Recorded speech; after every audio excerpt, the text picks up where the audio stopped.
যে কোন সময় এই ঘরের কথাটারে নিয়া এই ঘরের মধ্যে ছাড়ি দিল, ওই তখন ওই দুই ঘরের মধ্যে একটা দ্বন্দ্ব লাগবো আর মাঝখানে বইয়া তামসা দেখবো, ওইটা খুব আনন্দ পায়। আল্লাহর রাসূল বলেন এই সমস্ত কারণেই মহিলারা বেশিরভাগ জাহান্নামে যাবে। মা বোনরা যদি এই স্বভাব থেকে বাঁচতে পারে তবেই তাদের জন্য আল্লাহর জান্নাত প্রস্তুত আছে। কথা বলুন ঠিক। আল্লাহর রাসূল বলেন ওয়াদু ইযা তুমিনতুম, ও উবাদা বিন সামিত যখন আমানত রাখা হবে আমানতের খেয়ানত করবা না, ফিরায়া দিবা। আবারও হিজরতের ঘটনা, রাসূল যখন চলে গেলেন, আল্লাহর রাসূলকে হত্যা করার জন্য মক্কার কাফেররা মরিয়া হয়ে গিয়েছিল, কিন্তু বিপরীত কথা হলো মক্কার মানুষের সবচেয়ে দামি দামি সম্পদগুলো তারা মুহাম্মদুর রাসূলুল্লাহর কাছেই নিরাপদ মনে করত। এই কারণে নবীরে হত্যা করার জন্য ঘুরে, অথচ স্বর্ণ অলংকারগুলো নবীর ঘরের মধ্যে আমানত হিসেবে রাখা। রাসূল চলে গেলেন আবু বকরকে নিয়ে, আমি আপনি হইলে এক কণা স্বর্ণ কোনো কাফেরের হাতে ফেরত দিতাম না, বলতাম এগুলা গনিমতের মাল পাইছি। কিন্তু আল্লাহর রাসূল কত আমানতদার। রাসূল আলীকে ডাক দিলেন, ও আলী, আমি তো চলে যাচ্ছি, মক্কার মানুষের আমানতগুলি আমার ঘরের মধ্যে গচ্ছিত আছে। আলী, আমি আবু বকরকে নিয়ে রওনা করছি, আমার এই বিছানার মধ্যে আমার গায়ের চাদর মুড়ি দিয়ে তুমি শুয়ে থাকো। সকালবেলা যখন পুরা মক্কার মধ্যে রায় পড়ে যাবে মুহাম্মদ মক্কার মধ্যে নাই, মুহাম্মদ পলায়ন করেছে, তখন যেই সমস্ত মানুষেরা আমার ঘরে আমানত রাখছিল পেরেশান হয়ে দৌড়ে আসবে, না জানি দামি সম্পদ নিয়ে মুহাম্মদ ভাগছে কিনা। কয় আলী রে, তুমি শুয়ে থাকো, সকালবেলা যখন মানুষের লাইন ধরবে প্রত্যেকের আমানতটা যথাযথভাবে তার হাতের মধ্যে পৌঁছায়া দিবা। সাবধান, এক কণা আমানতের যেন কোনো ধরনের খেয়ানত না ঘটে। হযরতে আলী বলেন, রাসূল চলে গেলেন, নবীর বিছানার মধ্যে নবীর চাদর মুড়ি দিয়ে শুয়ে রইলাম। সকালবেলা ঘুম থেকে উঠলাম, ফজরের পরে আমানত বিতরণ করা আরম্ভ করলাম। হযরতে আলী বলেন, এত পরিমাণ আমানত ছিল, কয় একদিন না, 2 দিন না, মক্কার কাফেরদের আমানতগুলি আমার বিলি করে দিতে নবীর চলে যাওয়ার পরে গোটা 3 দিন সময় লাগছিল। চিন্তা করছেন, ওই একটা ট্রান্সপোর্ট বইরে পার্সেল আসে, হ্যাঁ, এরপরে এই পার্সেল বিলি হয়ে যায় 2-3 ঘন্টার ভিতরে, আর 3 দিন পর্যন্ত আমানত বিতরণ করা লাগছে। তাহলে চিন্তা করেন, রাসূলের ঘর মক্কার কাফেরদের আমানতের গোদাম ঘর ছিল। কথা বলুন ঠিক কিনা? আর আজকে আপনার কাছে 2 টাকার চকলেট দিলেও আমি নিশ্চয়তা নাই, এটা দেওয়ার আগেই মুখে শুষে ফেলবেন, এটা দিলেই মুখে শুষে ফেলবেন, নিশ্চয়তা নাই। তো কেমন উম্মত হইলেন ভাই? এরকম নরবর উম্মত হইয়া রাসূলকে জান্নাতের গ্যারান্টার হিসেবে পাবো না? যদি পাইতে হয় তাহলে বলেন কয়টা জিনিসের নিশ্চয়তা দিতে হবে? 6টা। 1 নাম্বার, যখন কথা বলবো তখন কি বলবো? সত্য কথা, মিথ্যা বলতে যাব না ইনশাআল্লাহ। 2 নাম্বার, রাসূল বলছেন যখন কোনো ওয়াদা করব তখন কি করতে হবে? পূর্ণ করতে হবে। 3 নাম্বার, যদি আমার কাছে বিশ্বাস করে কেউ আমানত রাখে তাহলে আমানতটা যথাযথ ফিরায় দিতে হবে। কয়টা গেছে? 3টা, আর বাকি আছে 3টা। এই 3টা 6 মিনিটে ইনশাআল্লাহ।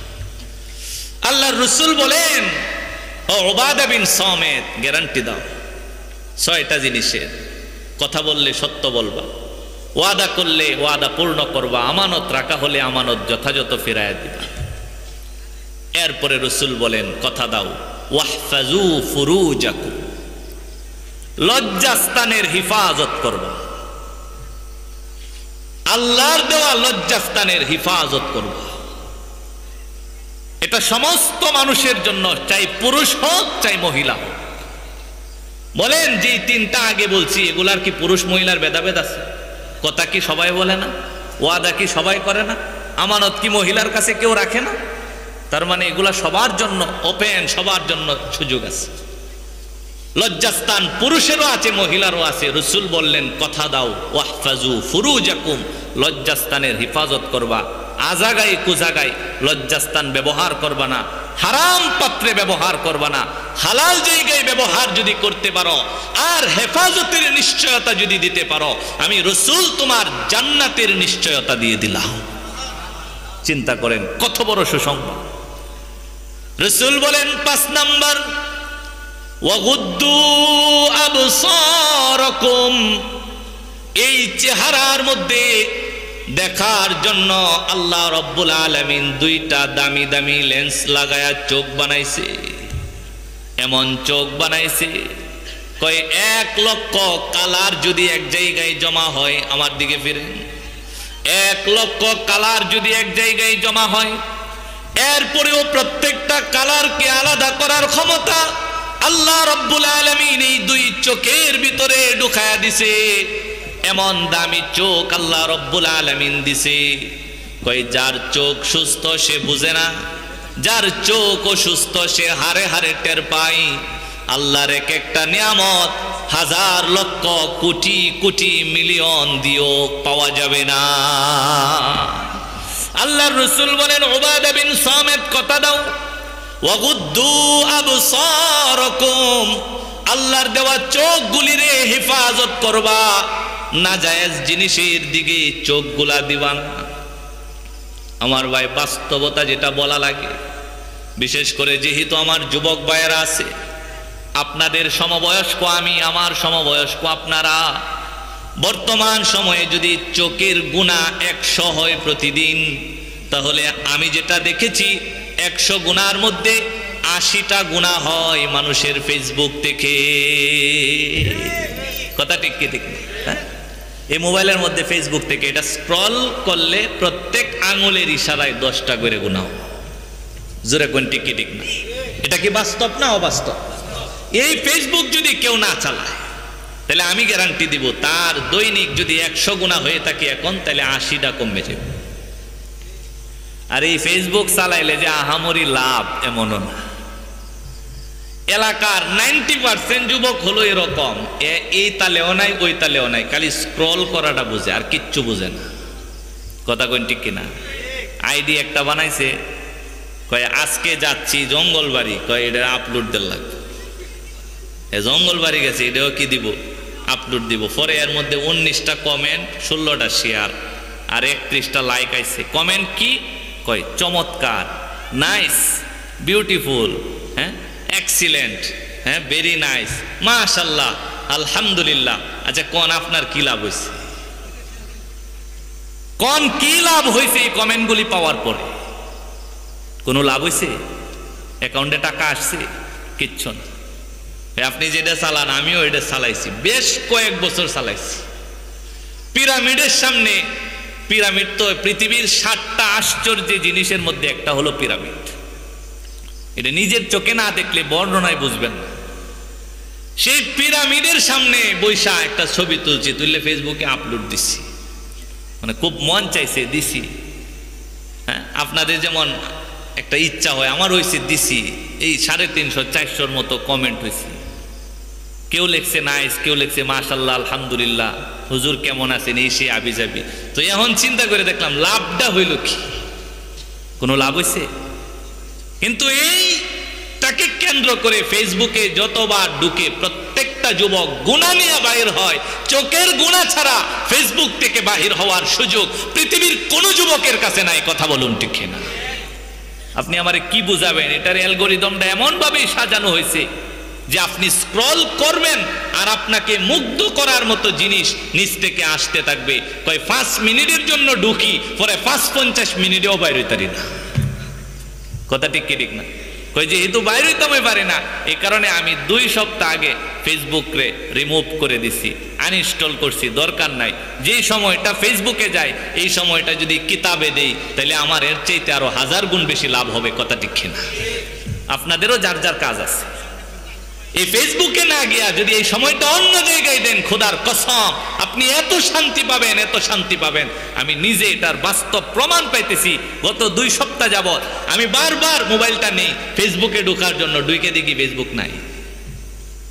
আমার কাছে একটা শান্তি লাগে। যেই সময়টা স্ক্রল করতাম এই সময়টা আমি 2 পৃষ্ঠা কিতাব পড়ি।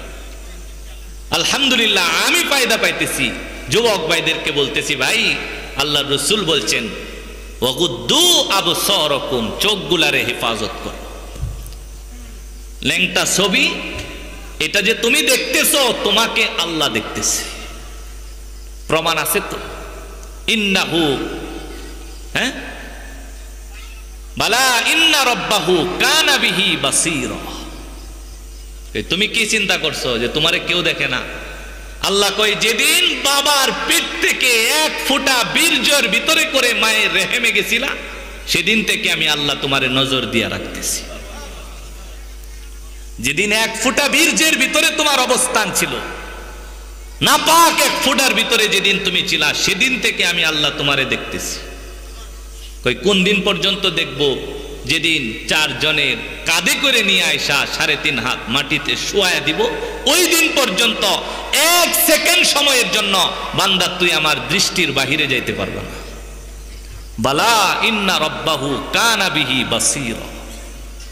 আল্লাহ আপনারে দেখে, আমারে দেখে। আমার আপনার মতো এমন না যে আল্লাহ 2টা চোখ আছে।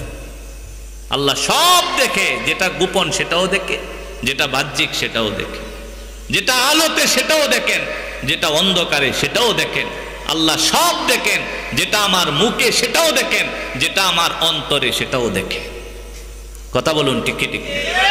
তো আল্লাহ রসুল বলতেছেন, উবাদা বিন সামিত, নিশ্চয়তা দাও, ওয়াগুদ্দু আবসারাকুম, চোখগুলারে হেফাজত করবা, আমি তোমারে জান্নাতের নিশ্চয়তা দিব।